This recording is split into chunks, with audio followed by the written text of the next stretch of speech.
Who is Benedictine? Throughout these days, we will be talking about identity, about journey, transition, becoming something new.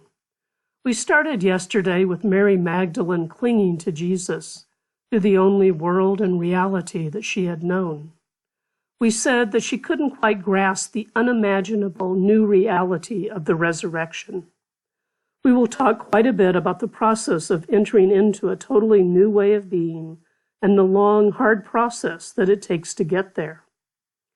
Before we begin to grapple with the hard work that faces us, I want to start with some hope, before I probably depress you by saying that we have a lot of work ahead of us. This slide is part of the vision, part of the broader sense of the community we are all part of. When Benedict talks about coming all together to everlasting life, I always have an image of a bunch of kindergartners on a field trip holding hands. But maybe the vision is more like this group of people walking each other home. So I'm going to share an idea, a vision of perhaps what Benedictines in North America and beyond can become. And it's my vision, not necessarily anyone else's, and I won't assume that it's yours. But perhaps it can be a jumping-off place as we imagine where we are going, where Benedictine life is headed. I have a vision that in the future our monasteries are going to look very different, need to look very different, in the pretty near future.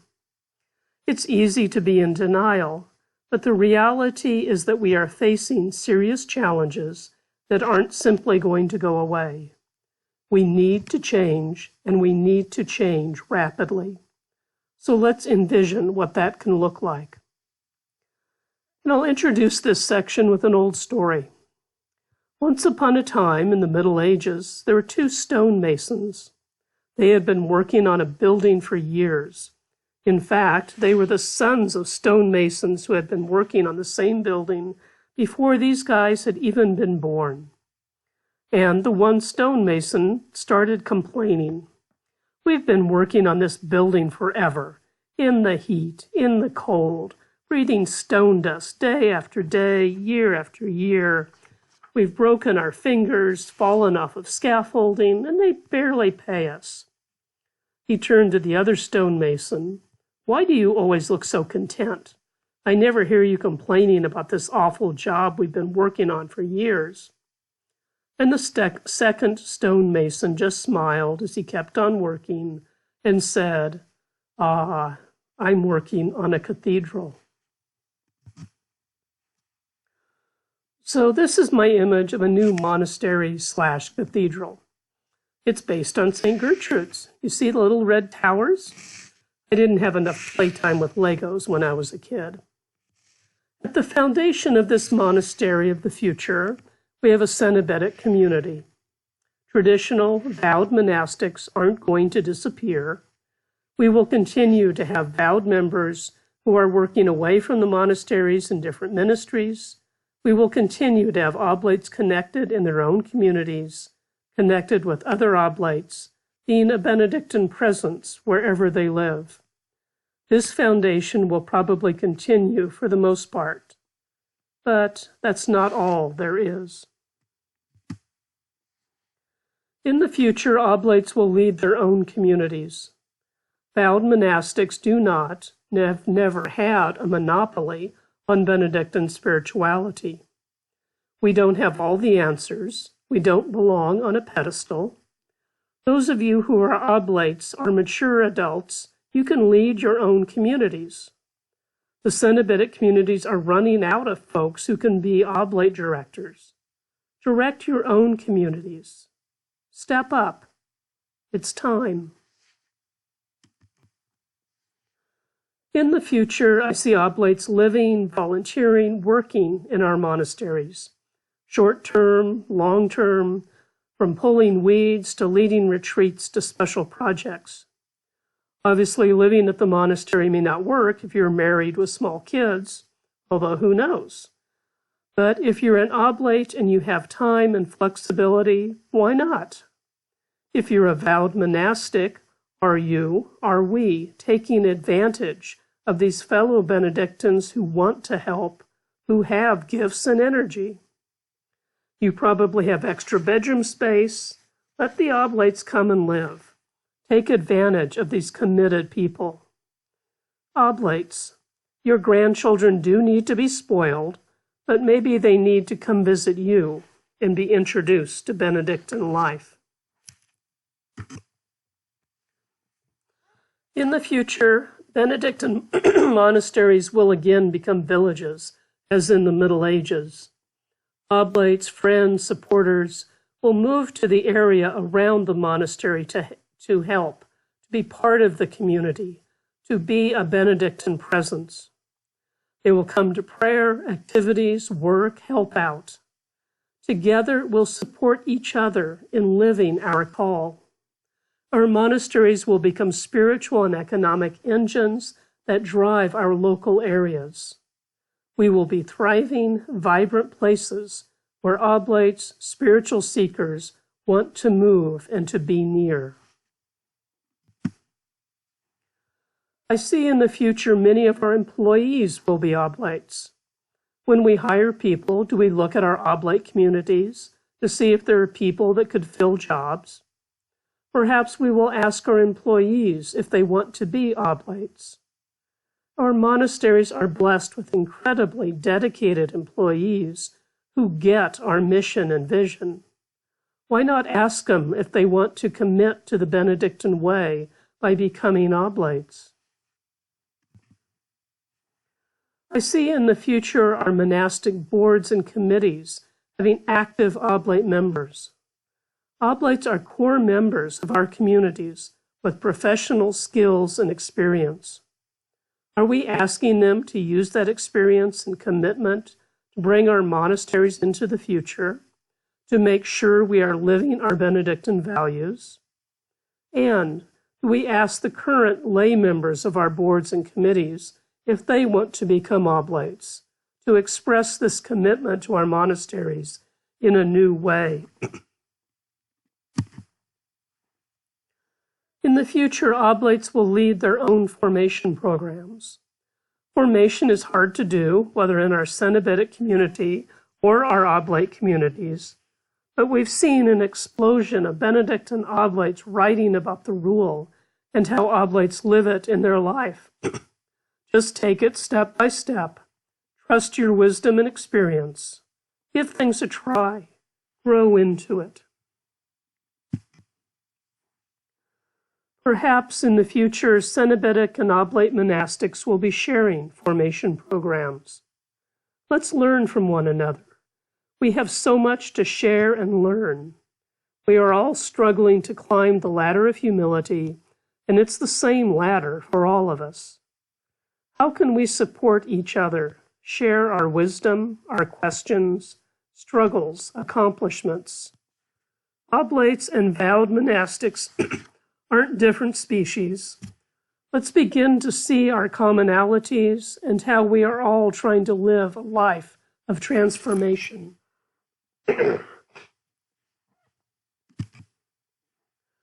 In the future, I think it will finally sink in.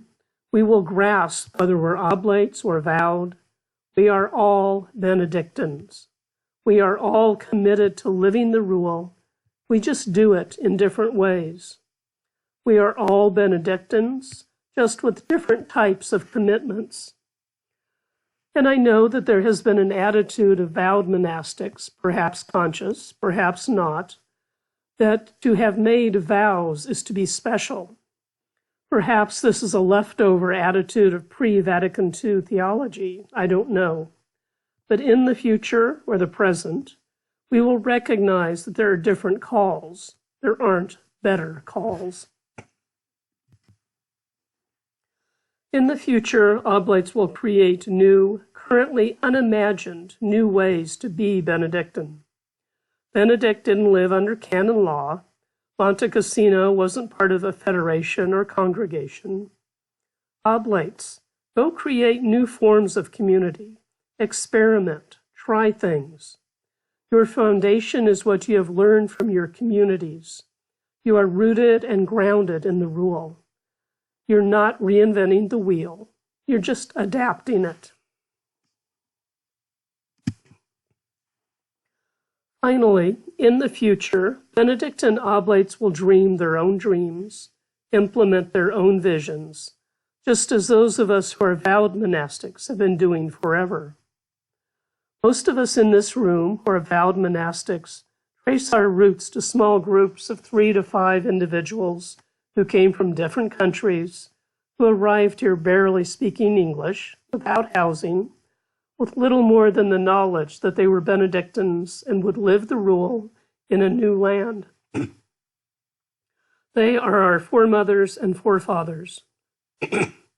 You who are Oblates are being called to be the foremothers and forefathers of a new legacy of Oblates into the future. Create your own vision. Listen with the ears of your hearts. Benedictines are adaptable, resilient pioneers. Go forth and live your own calling.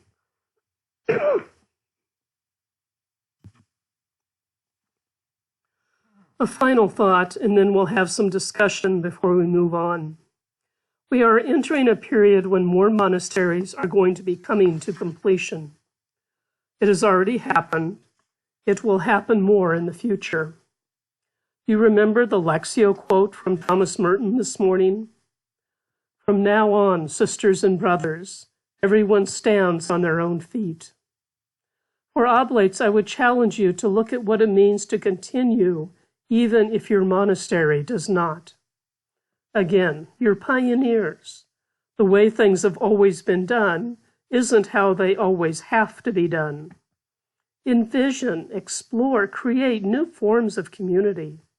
You have to walk on your own feet, but you've been given good examples. Go out and create new forms of Benedictine life. I want you to spend some substantial time reflecting on these ideas. I especially want you to pay attention to your gut reaction.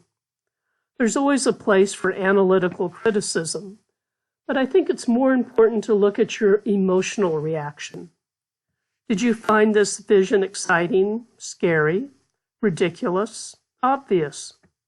Spend some time and unpack how you are reacting and why. What do your reactions mean? Spend some time for silent reflection and then discussion.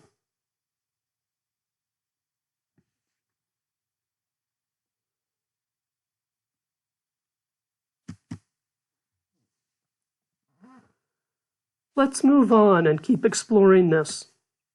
In order to create a new reality, we have to get past an elephant in the middle of the room. I'll talk about this and we'll have a chance to discuss it.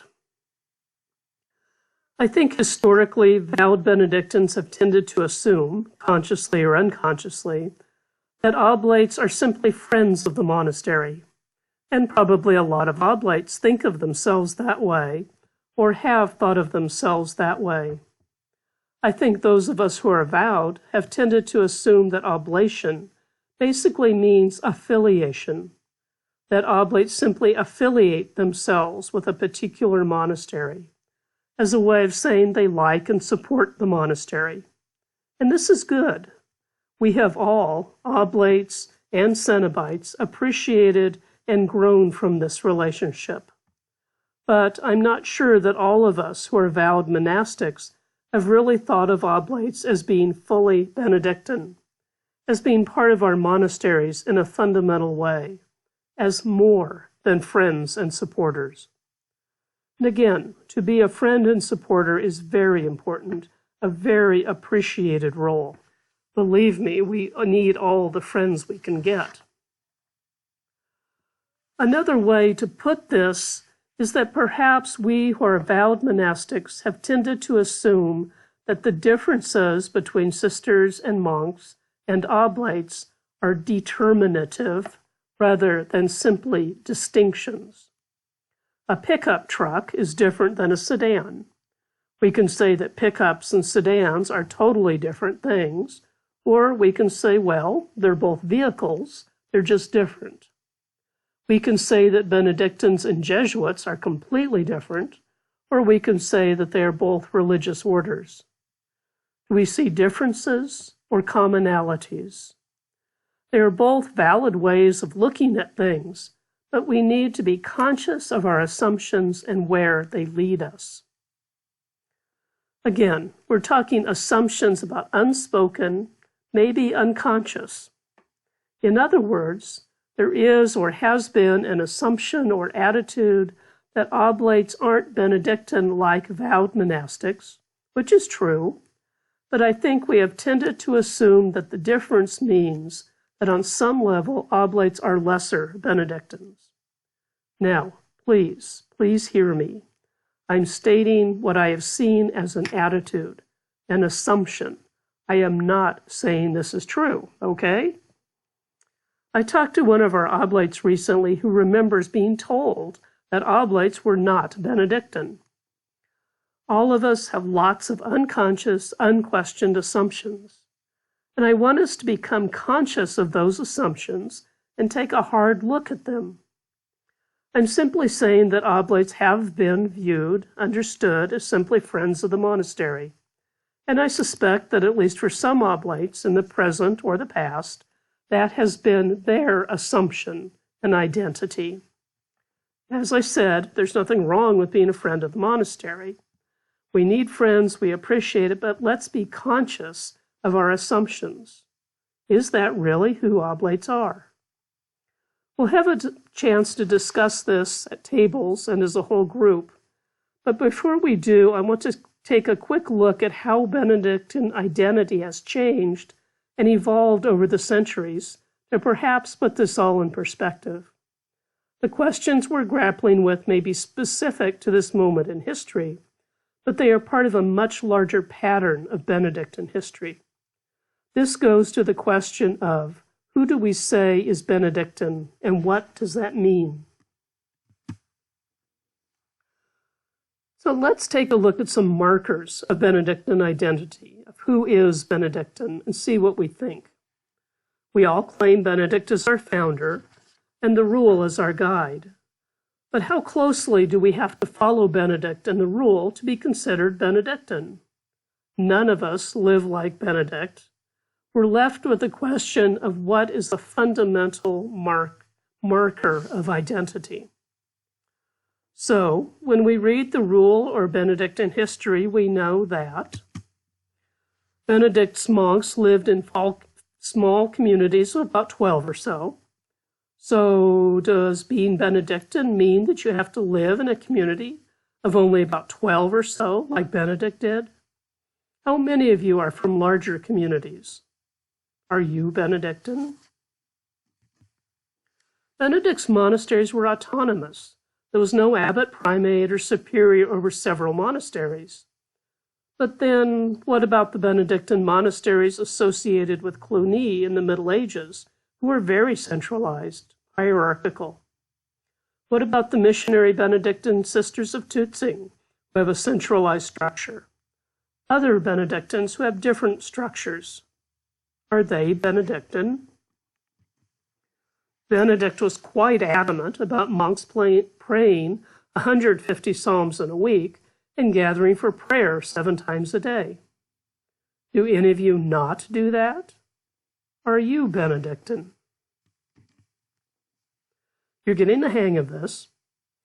So Benedict's community was enclosed. He didn't even particularly like people being out overnight. How many of you are from enclosed communities? Are you Benedictine? We say that community is a hallmark of Benedictine life. How many of you vowed monastics don't live at the monastery or have spent a substantial part of your religious life away from the monastery? Are you Benedictine? So you get the idea. We have ecumenical Benedictine monasteries. We don't allow children in our monasteries, and we don't beat them if they misbehave. Most of us do not wear our knives to bed, so we are good followers of the rule in that regard.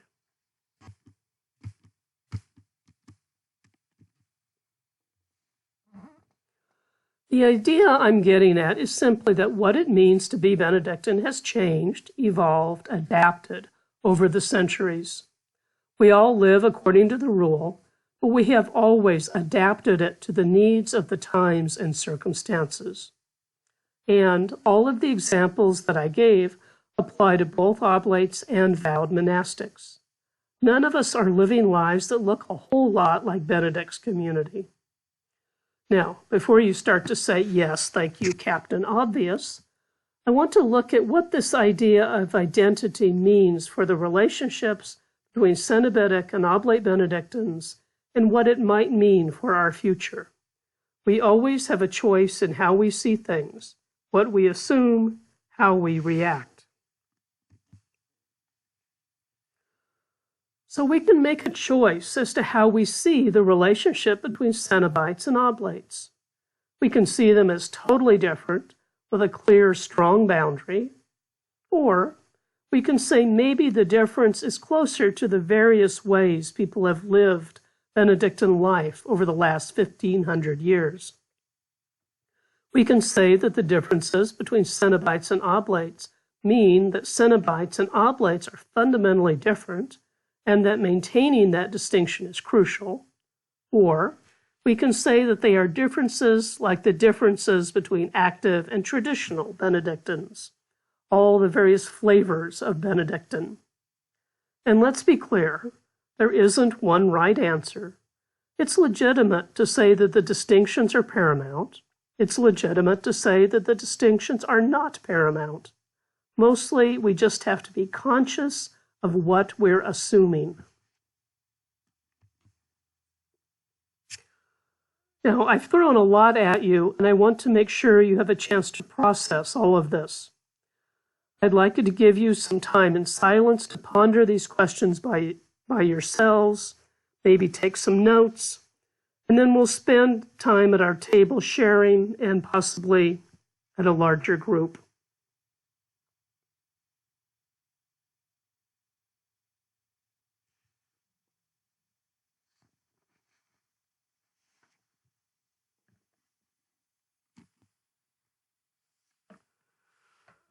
So I'm going to close with some assumptions of my own. At least I think they're conscious assumptions.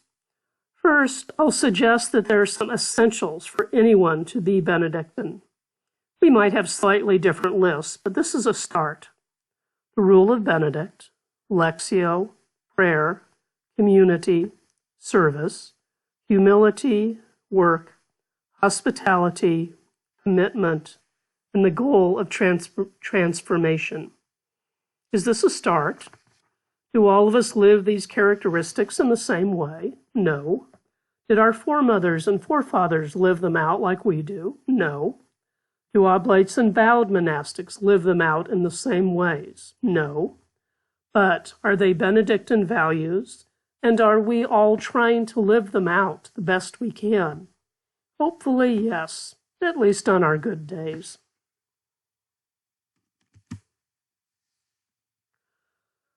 I listed some assumptions, and now I'll close with some key attributes. And you all know these.